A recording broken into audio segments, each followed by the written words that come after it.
So we are on to our final step, which you all know is editing and revising. All right, so here we've got our 4-paragraph essay. We have our introduction. We've gone through and checked to make sure that we restated the prompt, that we had a topic sentence. I've underlined my topic sentence so I know that I for sure have it and it's good. I came through and checked my reason, explanation, example, and feeling or thought. And then I came all the way down to supporting detail 2.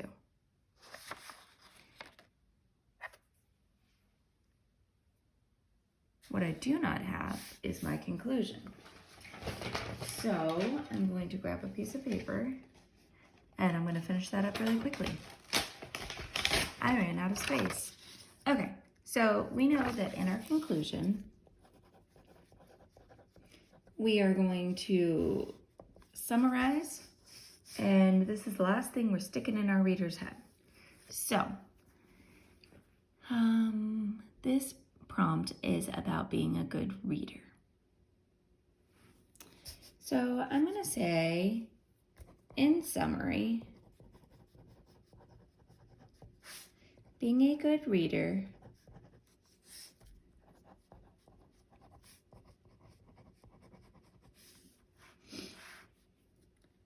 helps you evaluate information for the truth,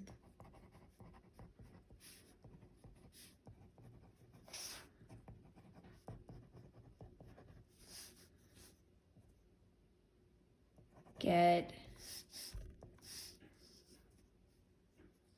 the most accurate medical care,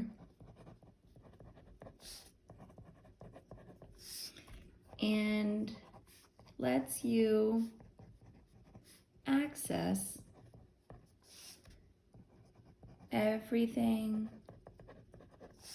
that you come across every day. Reading is required for most parts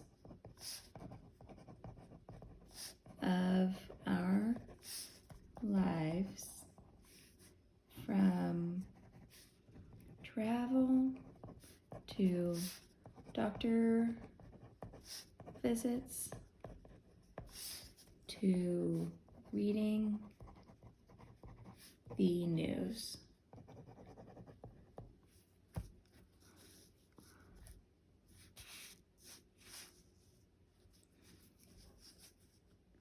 I am so glad that I am a good reader.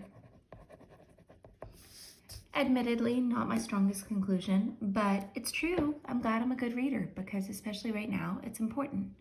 Okay, that took a little bit of time, but I've got my introduction, my 2 supporting details, and a conclusion. So we are moving into cups and arms. So I'm gonna go through, just like we did on the last prompt, and check each part. So I'm gonna check my capitalization. I'm going to go through, put that right there. So I'm starting with capitalization. I'm gonna make sure, now my handwriting is getting worse and worse the longer we're out of school, so I apologize. I'm gonna make sure that all of my letters are capitalized. All of the beginnings of my sentences are capitalized. I'm looking for proper nouns. Now, down here where I'm talking about getting good medical care, if I'm talking about doctors, like right here, that is a common noun. If I talk about Dr. Abraham, Doctor and Abraham would both be capitalized, okay? Does that make sense? So common noun is just a group of things, A proper noun is a specific thing. So the only reason doctors is capitalized here is because it is the beginning of a sentence. I'm making sure that my eyes look like eyes. All right, capitalization. Check. Usage, subject, verb, agreement. Have you ever considered what your life would be like if you couldn't read? I'm making sure that my subjects and my verbs agree. Helps you evaluate information as true, but it helps you get the being a good reader helps you evaluate. Well, we're not quite there yet, but reliable is spelled wrong. R-E-L-I-B-L-E. For example, there are articles online right now about COVID, about how COVID is just okay, I see I have a comma and then a but, so I do have my comma before my fanboy.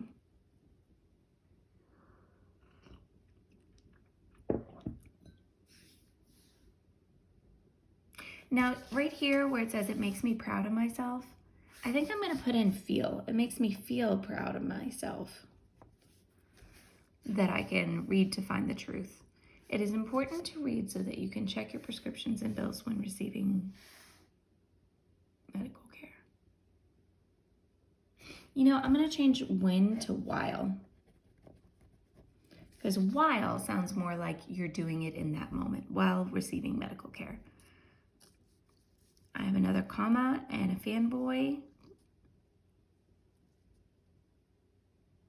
I have had doctors prescribe the wrong dosage of medicine before. All right, that all looks okay. So I'm gonna put my usage check. I was going through and checking my punctuation while I did that. A lot of times cups will all kind of go together. When you're in an editing zone, a lot of times you'll see all your mistakes, but you do still need to go through and make sure that you checked. So I fixed the spelling of reliable. I'm making sure confident is spelled right. I'm looking for words that I don't say very often. Prescribe, accurate, scientific, discerningly. That's a big word I used. That one's fine. Okay, spelling looks good. Okay, moving on to arms. Now, I remember arms because it is like you're moving your arm.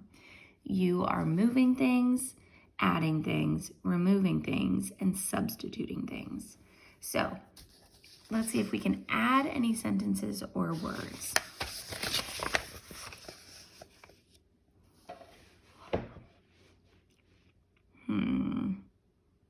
It's really important to be a good reader because it helps you. Okay, introduction is fine. We don't want to add more words to that because it's going to get busy and people are going to stop listening. So we're going into our first supporting detail.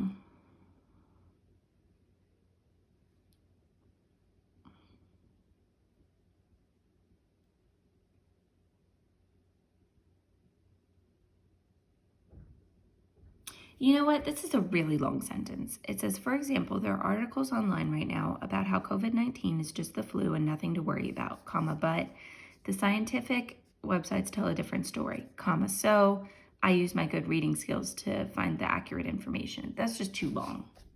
So I am going to put a period and I'm going to start a new sentence there. So I use my good reading skills to find the accurate information.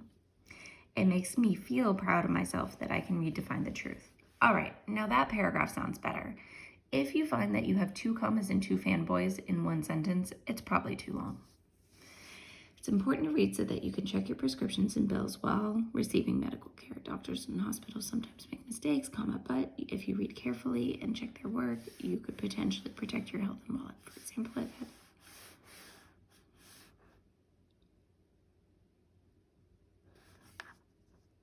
makes me feel confident that I can take care of myself by reading. Okay, and my conclusion. In summary, that comma's not quite big enough. There we go.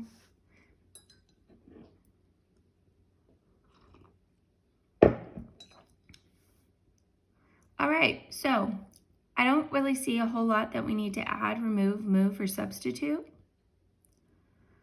We did add in this word feel. We changed that to while.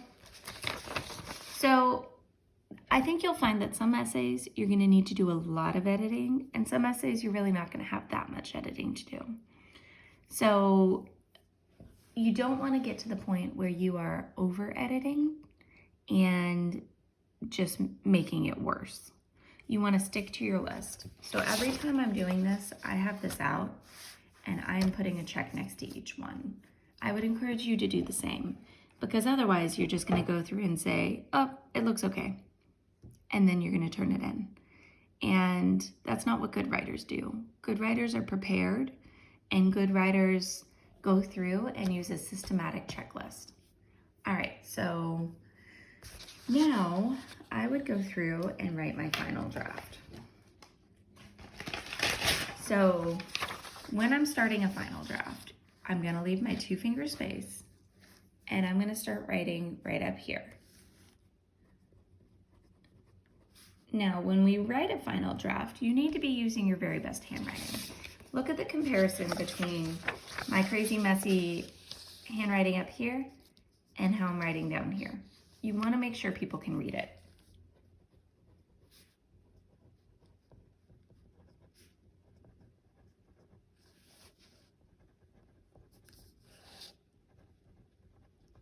Now, when you get down to the second line, you're going to go all the way to the edge.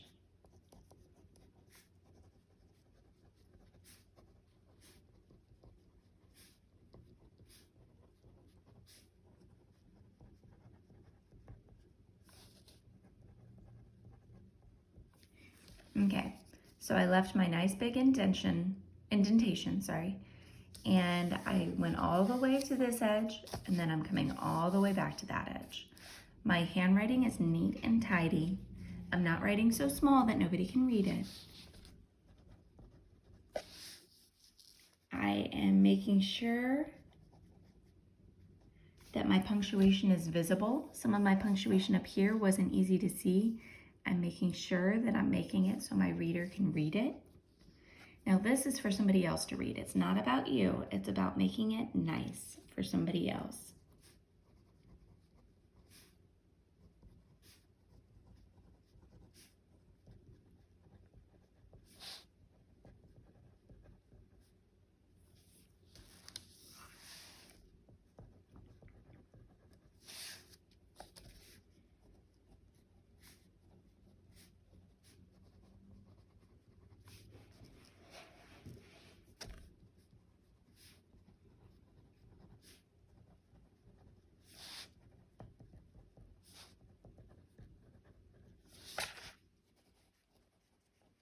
Now I'm going to keep going all the way down to the second paragraph because I want us to be very clear on what indentations look like.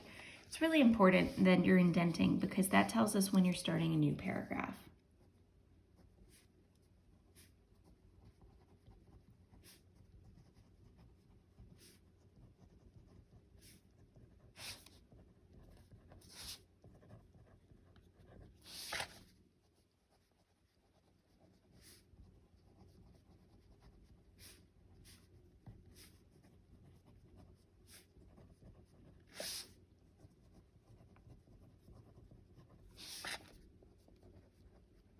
You'll notice that if there's not enough space to write the whole word, I'm going down to the next line. So I'm trying to write the word information. I could have put infor-mation, but that's harder to read. So I'm just going to go down to the next line and write information right there. So I have enough space to write the whole word.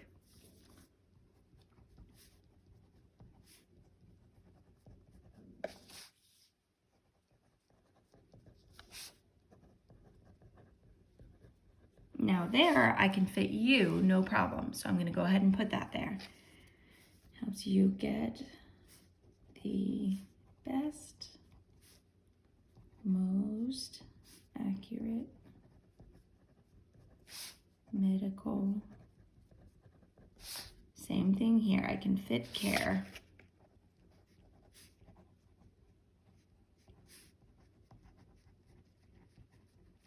Okay, so so there's my introduction. This is a messy, fast first draft. This is a neat and clean final draft. Now, going down to my next paragraph, I'm going to leave my 2-finger space just like I had up there. And I'm going to start right there.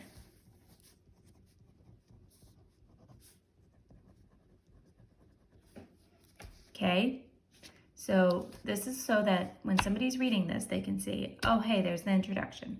Oh, hey, here's the second paragraph. I'm just going to finish this sentence so we're very clear on where we are writing on our final draft. Helps you to evaluate information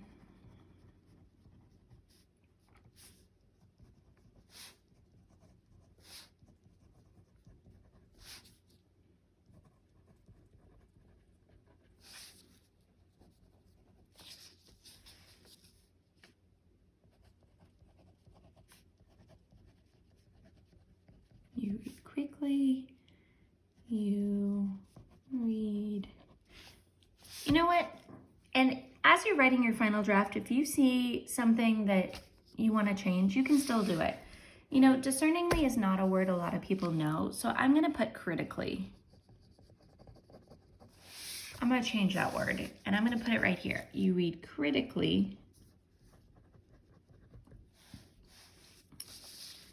And you check for facts instead of opinions.